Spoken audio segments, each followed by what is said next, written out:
देखिए latest episodes बिल्कुल ad free.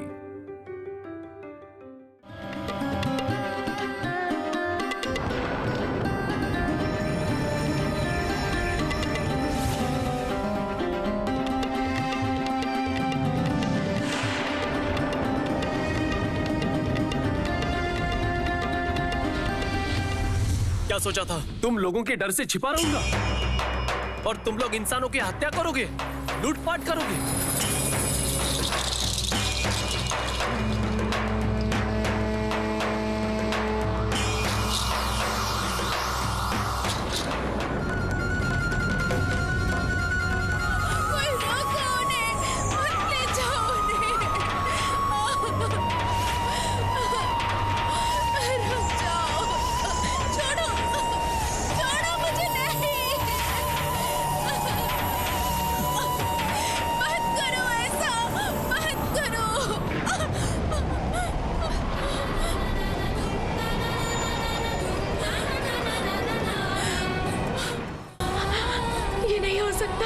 कभी नहीं हो सकता। मैं उनको कुछ नहीं होने दूंगी, कुछ नहीं होने दूंगी मैं। आप अगर सच में है तो मुझे अपने पति को बचाने से कोई नहीं रोक सकता। मैं अपने पति को जरूर वापस लेकर आऊंगी। कोई मुझे रोक नहीं पाएगा, कोई नहीं रोक पाएगा मुझे। मैं अपने पति को वापस लेकर आऊंगी।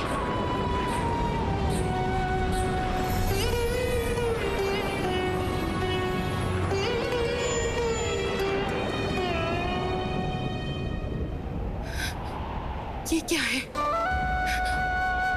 अचानक इतना आंधी तूफान,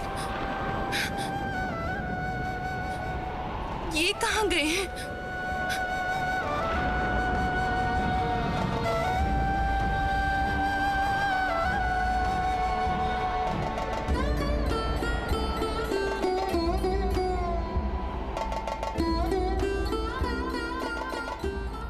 क्या बात है? आप यहाँ ऐसे बैठे हैं? कितनी रात हो गई है।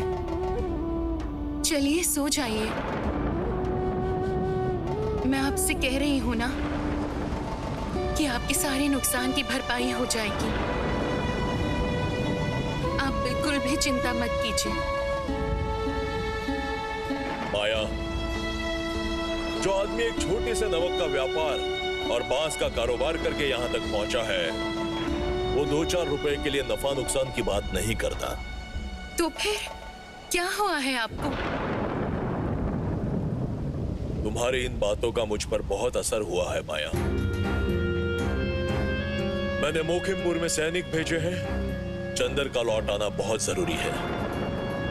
बहुत जल्द ही वो छोटी बहू को लेकर लौट आएगा। लेकिन माया, तुमने जो मुझसे कहा, छोटी बहू की घर के बाहर जाने की बात, उसी विषय पर मैं सोच रहा हूं माया।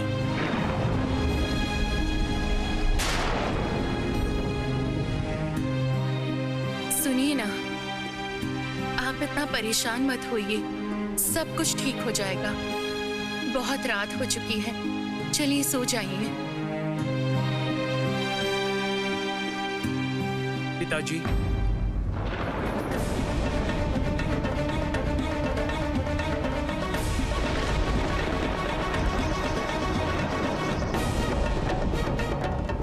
चंदर की आवाज है ना? चंदर की आवाज लग रही है। चंदर की आवाज? हाँ, चंदर की आवाज है। तुमने नहीं सुनी? क्या? मेरे चंदर की आवाज? कहाँ? मुझे तो नहीं सुनाई दी।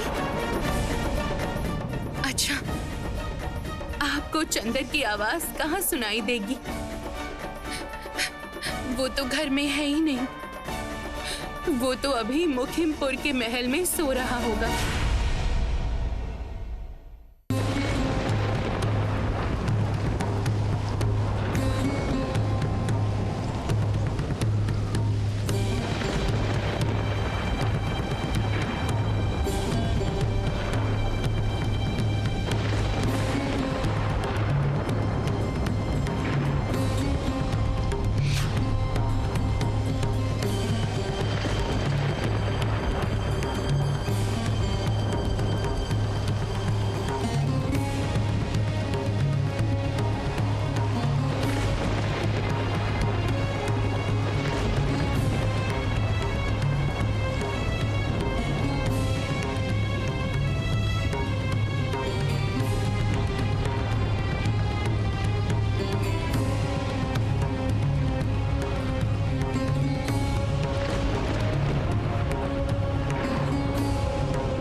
अपने पति के लिए क्या कर सकती हूँ देखना चाहते हैं आप?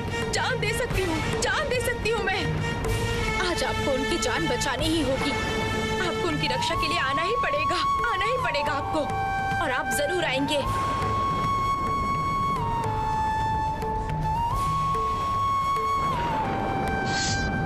जय मां मुंडमालिनी, जय मां मुंडमालिनी, जय मां मुंडमालिनी, जय मां मुंडमालिनी,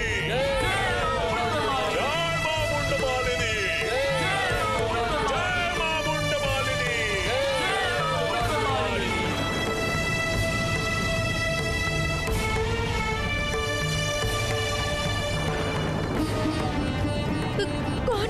कौन आ रहा है?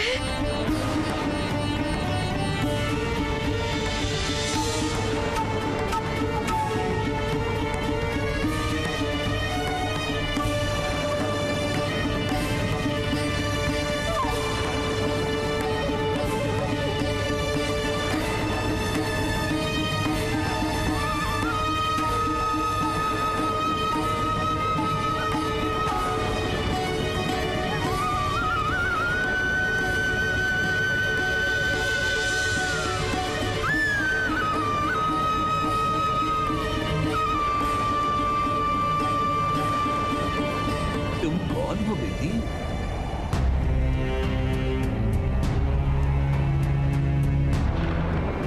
और इस आंधी तूफान की रात में अकेली इस जंगल में क्या कर रही हो?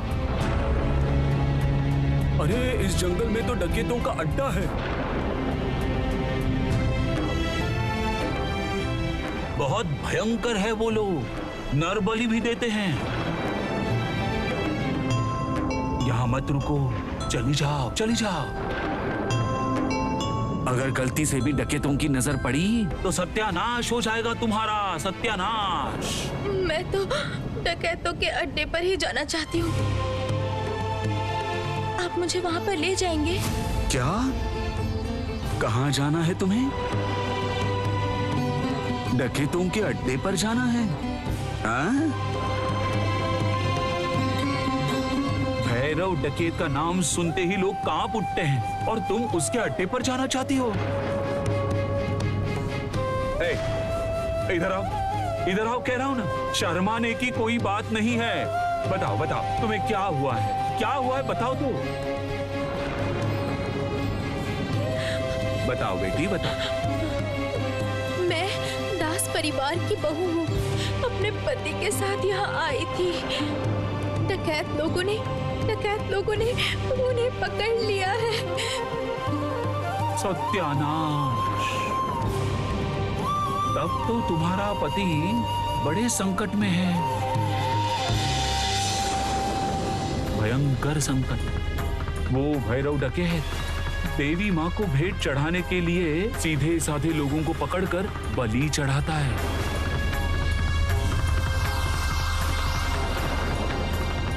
अच्छा बेटा, तुम्हारे घर में इतने सैनिक और लठैत होने के बावजूद ये सब कुछ कैसे हुआ? बहुत लंबी कहानी है। आपको देखकर लगता है आप पेड़ काटते हैं। इस कुल्हाड़ी से मेरा रास्ता साफ कर दीजिए ना आप। मैं आपके पैर पड़ती हूँ, रास्ता साफ कर दीजिए ना आप। रहने दो बेटी, रहने दो। तुम तो मेरी बेटी जैसी हो। रुको, मैं कुछ लोगों को इकट्ठा करता हूँ।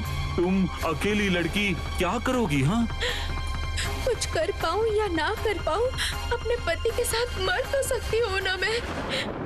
आप मेरा रास्ता साफ कर दीजिए ना, थोड़ा रास्ता साफ कर दीजिए। बेटी, तुम्हारा ये पति प्रेम देखकर मेरी आंखों में आंसू आ गए हैं। मैं तुम्हें आशीर्वाद देता हूँ बेटी। तुम सावित्री की तरह यम के द्वार से अपने पति को जिंदा वापस लेकर आओगी। हाँ बेटी, मेरा आशीर्वाद है तुम्हारे साथ।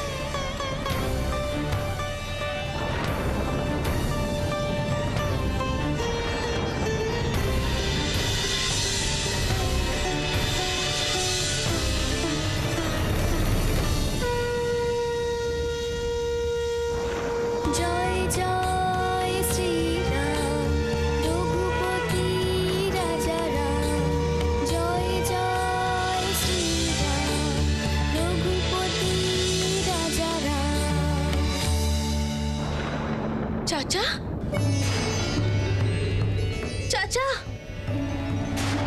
चाचा, कहाँ चले गए आप? कहाँ चले गए? बहुत खतरा है। वो भैरव डकैत माँ को भेंट चढ़ाने के लिए सीधे साधे लोगों को पकड़कर बलि चढ़ाता है।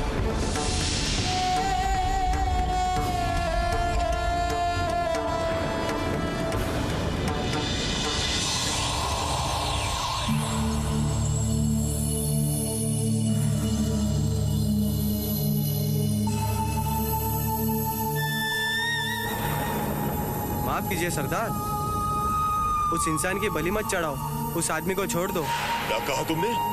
उसे मैं छोड़ दूं? लेकिन तुमने ही तो कहा था कि उस लड़की को नुकसान नहीं पहुंचाओगे। उन्होंने मेरी जान बचाई थी, वरना लठैतों के हाथों मेरी मृत्यु निश्चित थी। हाँ, बेकार की बात मत कर सरदार। बलि का समय बीत रहा है, इसकी बातों पर ध्यान मत दो। पर अगर मैं मर जाता तो उस महाकाल की खबर कौन लेकर आता? बस बहुत हो गया सरदार, हमने उनका सब कुछ लूट लिया है, सिर्फ उनकी जान ही। चुप हो जाओ, बहुत बोल लिया तू। उस लड़की के पति को बचाने के लिए मेरी माँ को समर्पित किए भेंट को मैं वापस करूं? ऐसी बात सुबह पर लाएगा तो सुबह खींच लूंगा। माँ के चरणों पर तेरी भी बलि चढ़ाऊंगा। हट जा।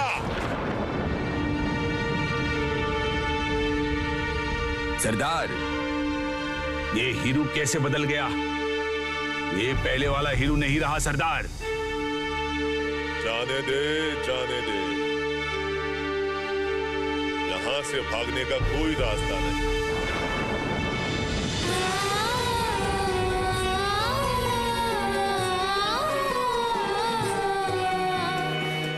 अब मैं आखिर कौन से रास्ते पर जाऊं? रास्ता दिखाइए भगवान, रास्ता दिखाइए। इस रात के अंधेरे में कुछ समझ में भी नहीं आ रहा है, किस तरफ जाऊं अब?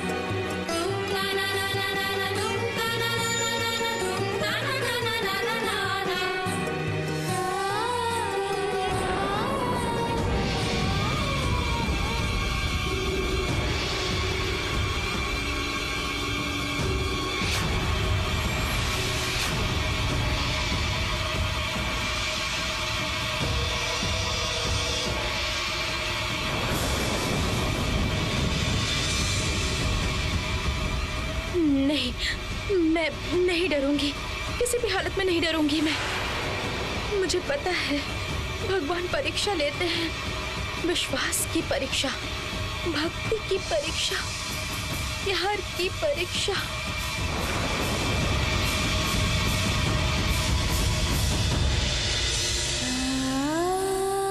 मैंने तो आपका कोई नुकसान नहीं किया है सर्पराज, आप भी मुझे नुकसान मत पहुंचाइए। सब लोग कहते हैं कि आप तो देवता के रूप हैं। आप मेरा रास्ता छोड़ दीजिए, मेरे पति बहुत बड़ी मुसीबत में हैं। मुझे उनके पास पहुंचना ही होगा।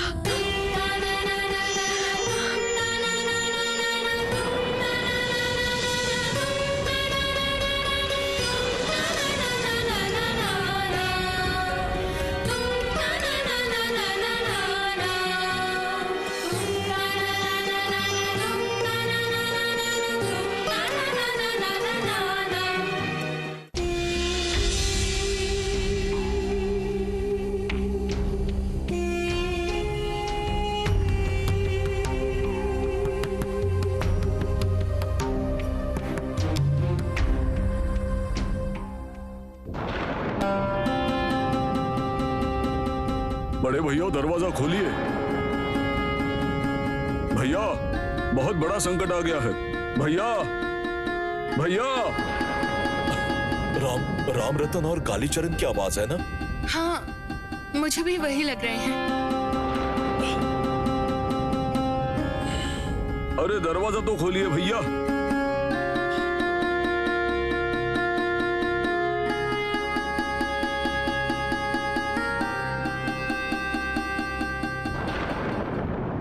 भैया जल्दी चलिए नीचे, कराली आया है और कह रहा है कि बुरी खबर है। क्या हुआ है? कुछ भी बता नहीं रहा है, बोल रहा है जो बताऊंगा सिर्फ आपको बताऊंगा। हाँ।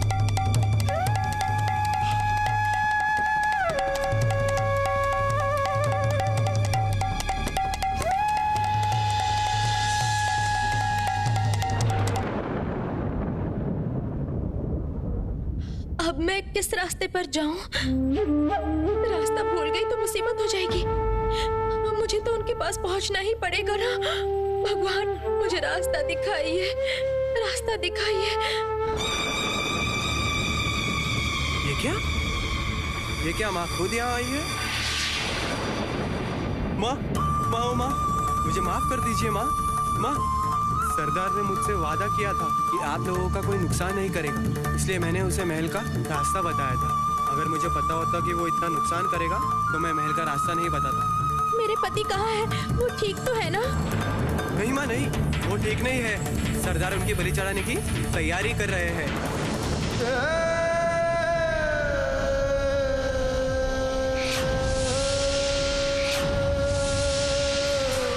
मुझे भी वहाँ पर ले चलो मुझे। हाँ माँ, हाँ चलिए।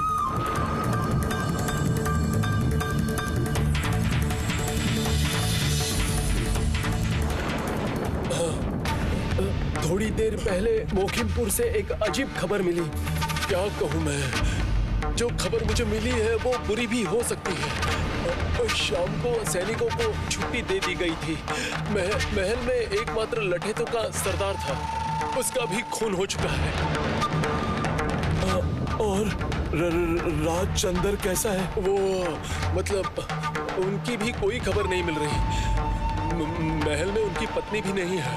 शायद डकैत आए थे।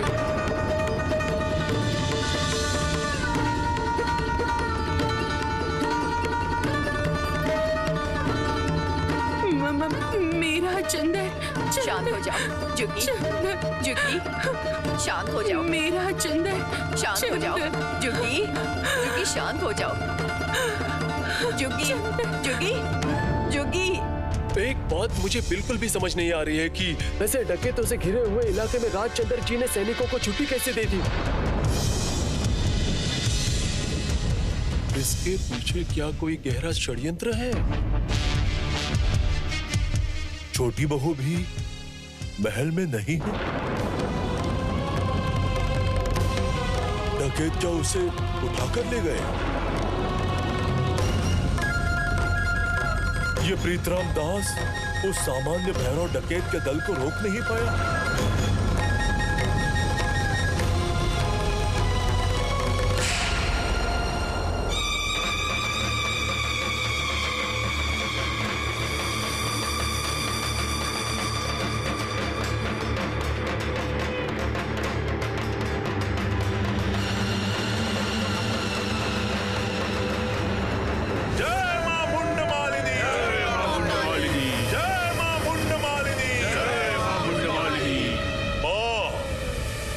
तेरे कदमों में खून चढ़ाने का समय आ गया है। मैंने तुमसे वादा किया था, दास वंश का खून तुम्हें भेंट चढ़ाऊंगा। वही होगा मां। मां काली, तू प्रसन्न हो जा।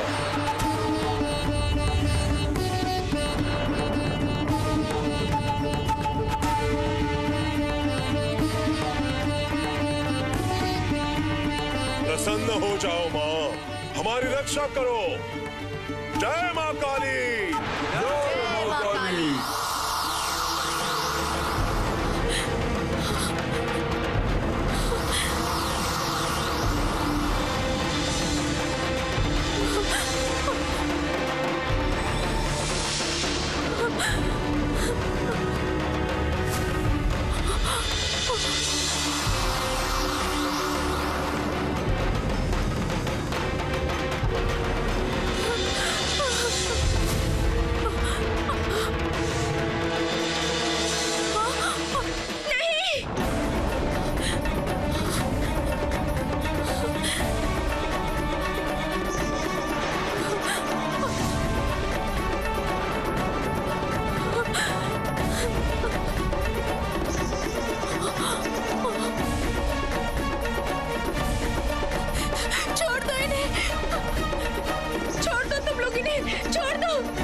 दास वंश का खून चाहिए ना? ये लो मेरा खून ले लो, मैं दास वंश की बहू हूँ।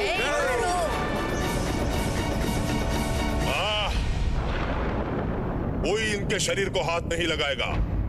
मैं नारी की बेइज्जती नहीं करता।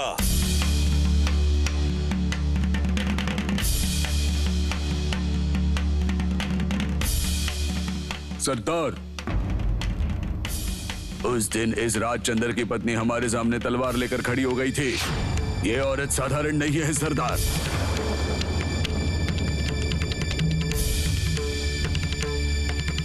सरदार, कुछ कहा नहीं जा सकता। साथ में सैनिक भी लेकर आई होगी। मेरे हाथ में कोई अस्त्र नहीं है, ना ही मैं कोई सैनिक लेकर आई हूँ। मैं अकेली आई हूँ अपने पति की जान की भीख मांगने। आप लोग छोड़ दीजिए उन्हें, छोड़ दीजिए उन्हें। आप मुझे मारिए, काटिए, जो मर्जी कीजिए, लेकिन उन्हें छोड़ दीजिए। आप वो उनके घर के इकलौते चिराग है। सच में अगर उन्हें कुछ हो गया तो सिर्फ मैं ही नहीं, पूरा परिवार खत्म हो जाएगा। आप लोग इतने सारे लोगों की जान ले लेंगे, इतने लोगों को मार देंगे आप लोग।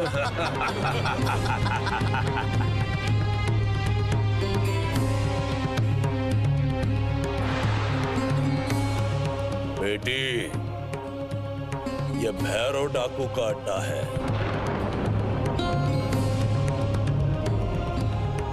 यहाँ बड़े घर की बहुएं नहीं आती है। तुम चली जाओ यहाँ से।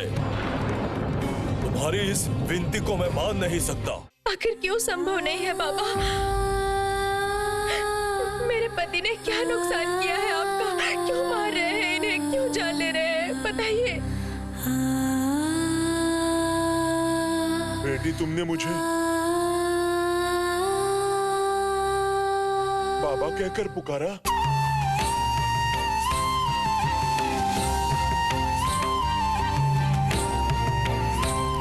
नहीं नहीं नहीं नहीं नहीं, ये संभव नहीं है। तुम्हारी बात मानना संभव नहीं है। तुम्हारे पति ने हमारा ठिकाना पहचान लिया है। अगर छोड़ दूं तो गोरे सैनिक भेजे जाएंगे, हम सब लोग खत्म हो जाएंगे।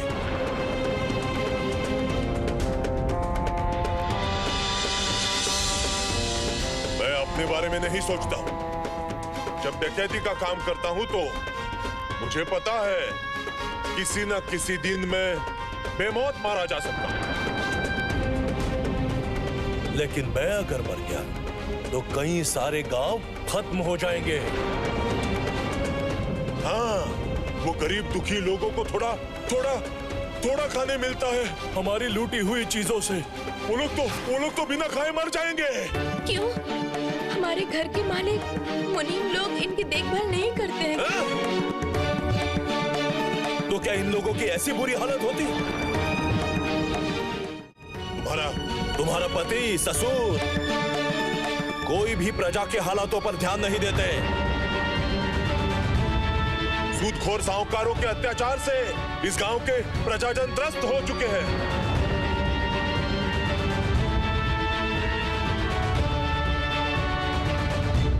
और इसकी बातें कब तक सुनते रहेंगे हम लोग? जाओ, चली जाओ बेटी यहाँ से। मेरी पूजा में बाधा मत डालो। एक बार बेटी पुकारने के बाद भी इस बेटी का इतना बड़ा अहित करेंगे आप? मैं आप लोगों से वादा करती हूँ कि मैं अपने ससुर और पति से इस बारे में बात करूंगी। वो लोग आपकी तकलीफ को समझेंगे। वो मुझसे बहुत प्यार करते हैं, मेरी बात को नजरअंदाज नहीं करेंगे। आप लोगों को कोई नुकसान मैं नहीं होने दूंगी। वो लोग जरूर कोई ना कोई रास्ता निकालेंगे, लेकिन आप लोग ये काम छोड़ दीजिए। अच्छी तरह से कह रहा हूँ, मेरी बात समझ में नहीं आ रही? अगर यहीं खड़ी रही तो तुम अपनी आंखों से अपने पति की बलि चढ़ते हुए देखोगी।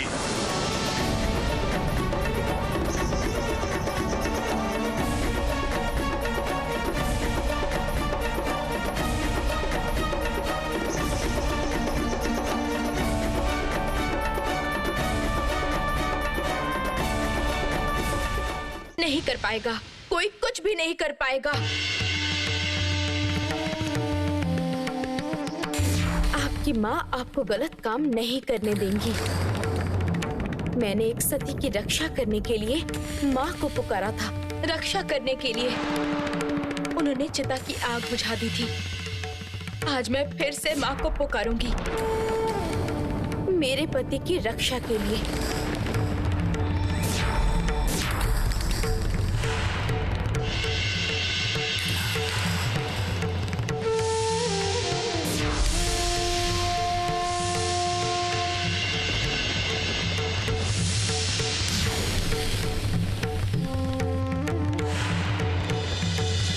देखती हूँ माँ किसकी बात सुनती है। जो रक्षा करना चाहती है उसकी बात, या किसी की जान लेना चाहता है उसकी बात।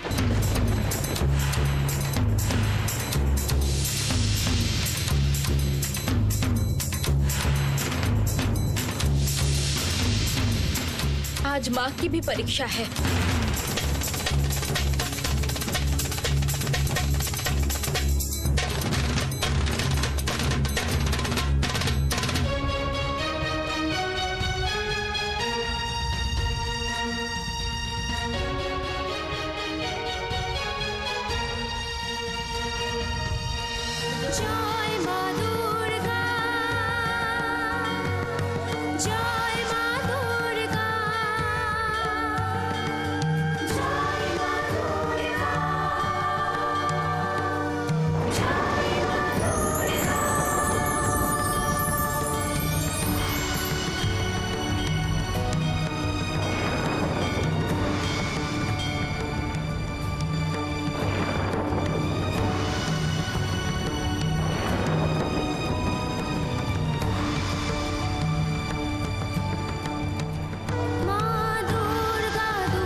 माँ, ओ माँ,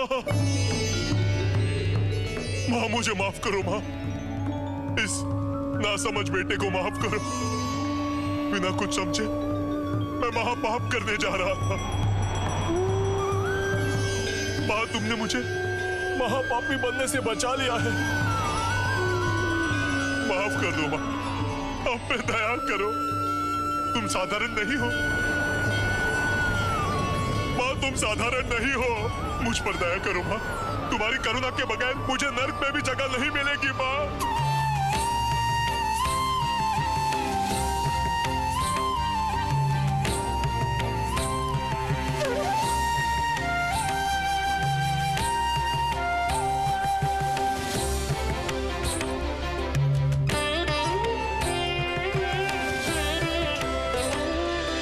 सरदार, ये क्या कर रहे हैं आप?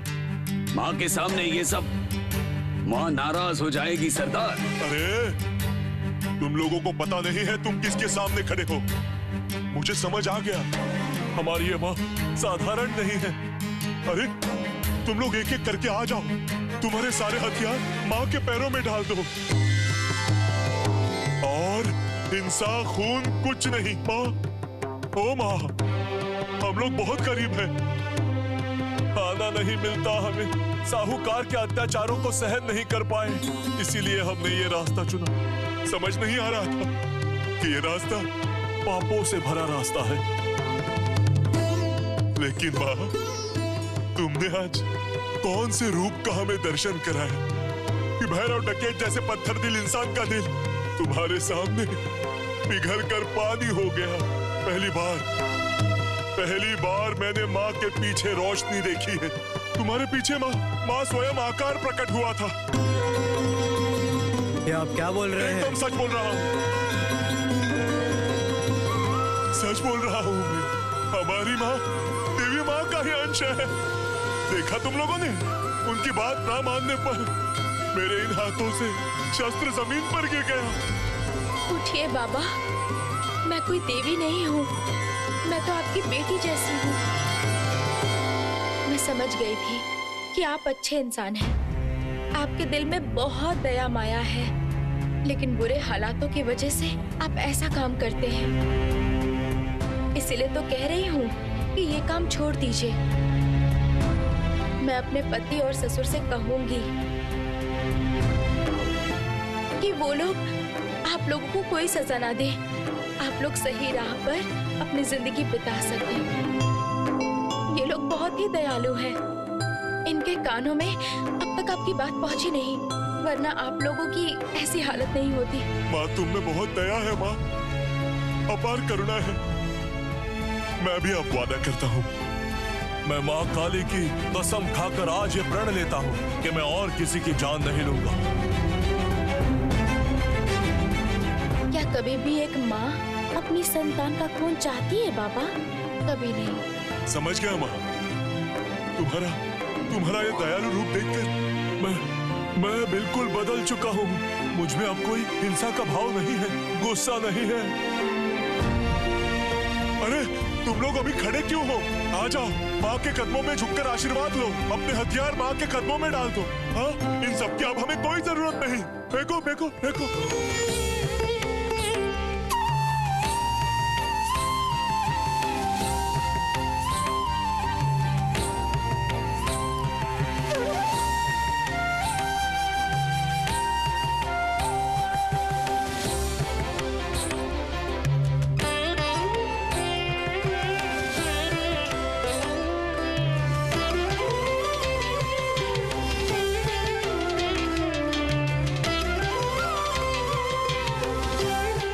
अब डरने की जरूरत नहीं। माँ ने खुद ही आप लोगों की रक्षा की है।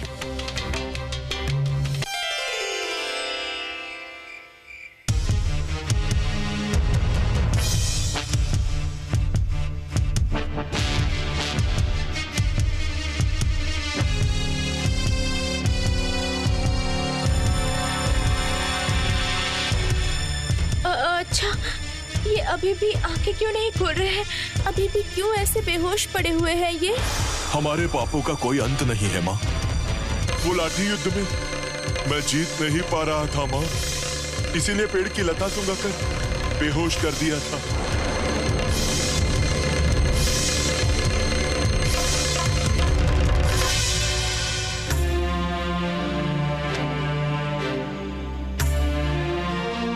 ये लीजिए, ये सुंघाने से आपके पति फिर से स्वस्थ हो जाएंगे, होश में आ जाएंगे। सावधान सावधान, वीर घाट पर बहुत सारे मशाले दिखाई दे रही हैं।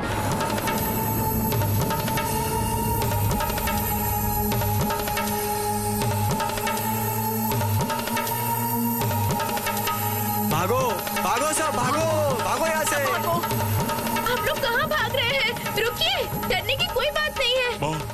माँ सबके दिल में आपके जैसी दया और करुणा नहीं है माँ।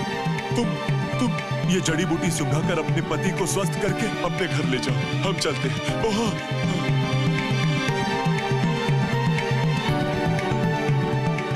इसमें तुम्हारे सारे गहने हैं माँ। पकड़ो माँ, पकड़ो। चलता हूँ माँ।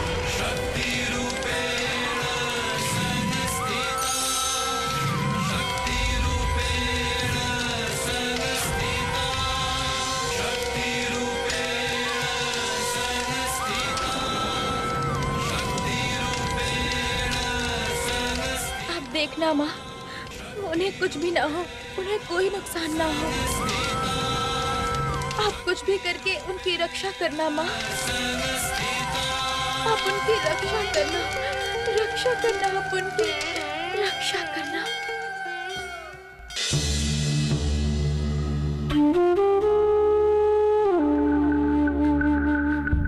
जुगी, हिम्मत मत हार।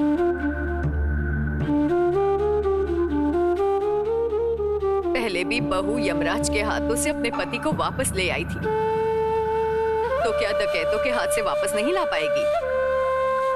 जरूर ला पाएगी। ओह जुग्गी, ये मैं क्या सुन रही हूँ? मेरा चंदर अब डाकुओं के कब्जे में है। हाँ?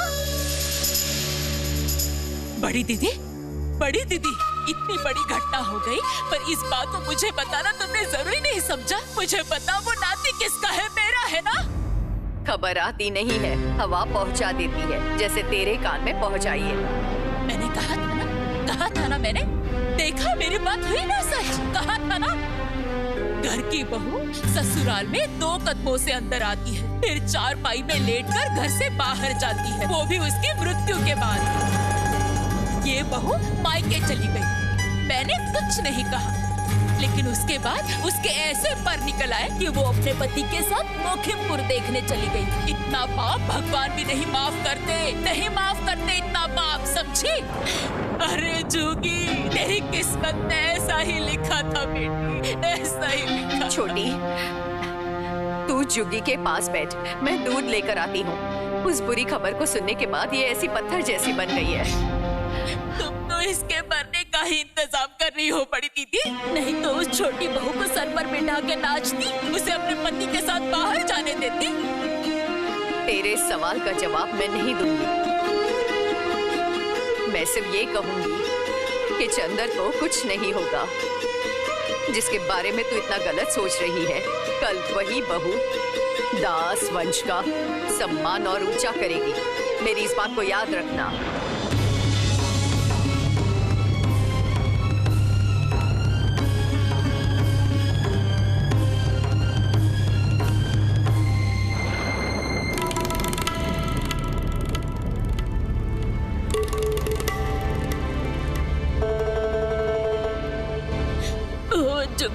जुग्गी, मेरी बेटी, थोड़ी बातें कर बेटी, ऐसे पत्थर की तरह मत बैठी रहे, बात कर बेटी। माँ,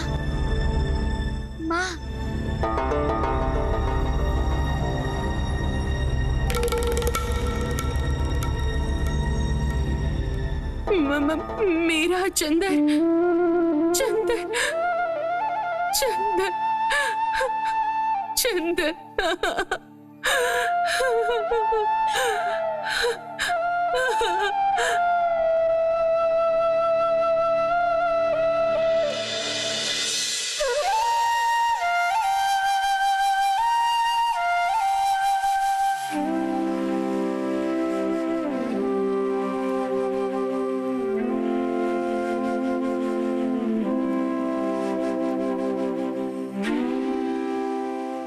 कैसा महसूस हो रहा है, बताइए तो।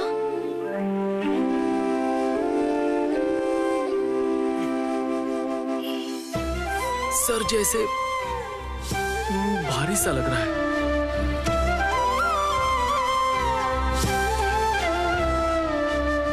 ये क्या? हम लोग कहाँ हैं? क्या हुआ था रानी?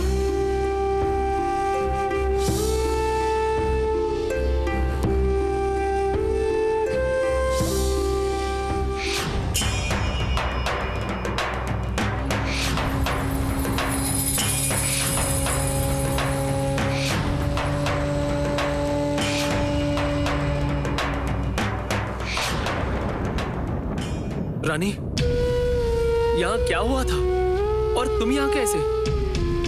आज रघुवीर और देवी माँ की कृपा से आप मुझे वापस मिल गए। सारी बातें बाद में बताऊंगी। चलिए पहले माँ को एक बार प्रणाम कीजिए। रानी, पहले मुझे बताओ यहाँ क्या हुआ था?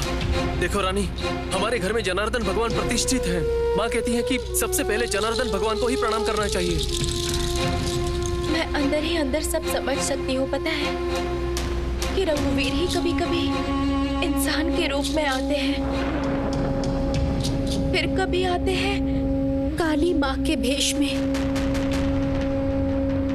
और कभी कभी आते हैं जनार्दन के रूप में।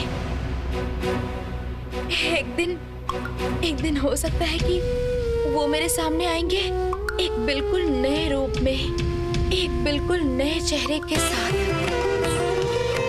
शक्ति